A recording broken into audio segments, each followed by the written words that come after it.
I want to talk to you about evaluating current business practices and identifying when you're in survival mode, and how to help you shift that so your operation can thrive. So some things that I see when I see people in surviving mode is they are simply too busy. They are too busy to get caught up in the barn consistently.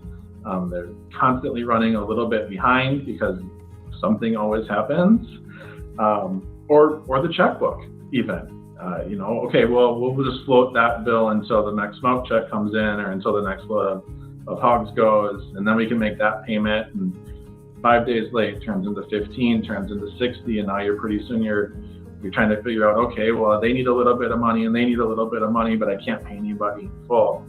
Those are very much signs that we are just surviving and struggling to do even that.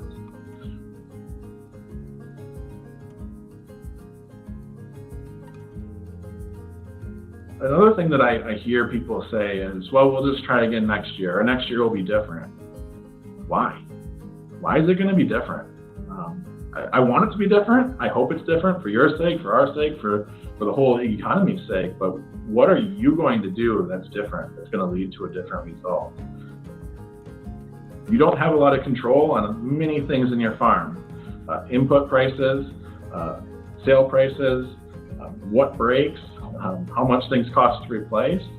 But you do have influence by thinking those students through and really trying to grab the bull by the horns and say, what do I need to do different? Given all the things I don't control, what can I control so that next year will actually be different? Otherwise, I fear you're just repeating the cycle, and the only thing that'll be different is you'll be another year older and tireder. You can plan for all of these known unknowns until you're tired of it. You can plan more than you need to. So again, you can overthink things, you can overanalyze.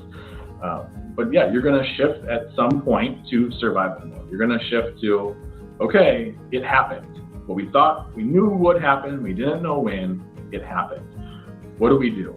And I guarantee you, even if you documented your war game exercise and you created a blueprint, it's not going to match what actually happened, because unless you got that crystal ball, and then good for you. But you're going to have a lot of things that didn't fit up right. So you're going to move into that survival mode. You're going to move into, okay, I have to dig out of this. I have to get through this so that we can get to next year. We can get to the next operating cycle, next revenue cycle. And I don't think a lot of people realize they are in that until they are through it or giving up, unfortunately. So it's important, again, to have those people around you that can help say, hey, you seem a little bit off, you seem stressed. Bring your advisors in, get their ideas on how they might be able to help. So remember, I work with the loans and the clients that aren't meeting our underwriting standards right now. So I see the loans that aren't working out the way that we all had hoped. We were all excited when we made the purchase, made the loan, and something didn't happen. Maybe it was a bad management decision. Maybe it was bad timing, which is often just the case. Maybe it was a poor economic cycle. The reason is almost immaterial. My team, we work with our clients to get them back on solid footing. Changes have to be made. We control some of those changes, but very few of them. Most of them have to be made on the management side. And I think that's a really valuable service that we offer to our clients, to be patient, be willing to listen to them, try to figure out what is their ultimate goal, and help guide them towards reaching that. And sometimes that ultimately is what we hope is a graceful exit from the industry to meet their other financial goals, if needed.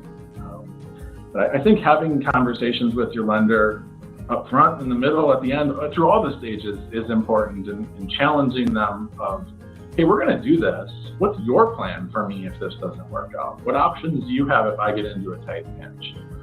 I like being challenged when I'm out on farm working with a client.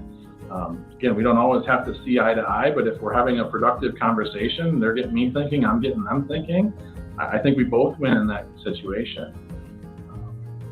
So having those types of conversations with your lender, having that lender tax preparer accountant team meeting where we can really dig into, okay, tax preparer is saying this is the best solution. The lender is saying I really don't think I should take on more debt right now.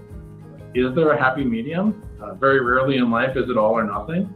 there's usually room in the middle to find some negotiating and find the true win-win, the third alternative no one thought about in that situation. I think having those types of conversations and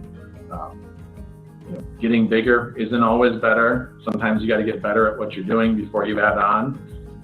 So it's maybe not our job as a lender to tell you no. If you come and ask for money, we try to find a way to say yes. But I think as a client asking us about what do we see it could go wrong? What holes are we seeing? What could we do better? And hold us accountable to that so that we can be a true trusted advisor. Because ultimately, the more successful you are on the farm, the more successful we can be together. And I think that is what everyone wants at the end of the day.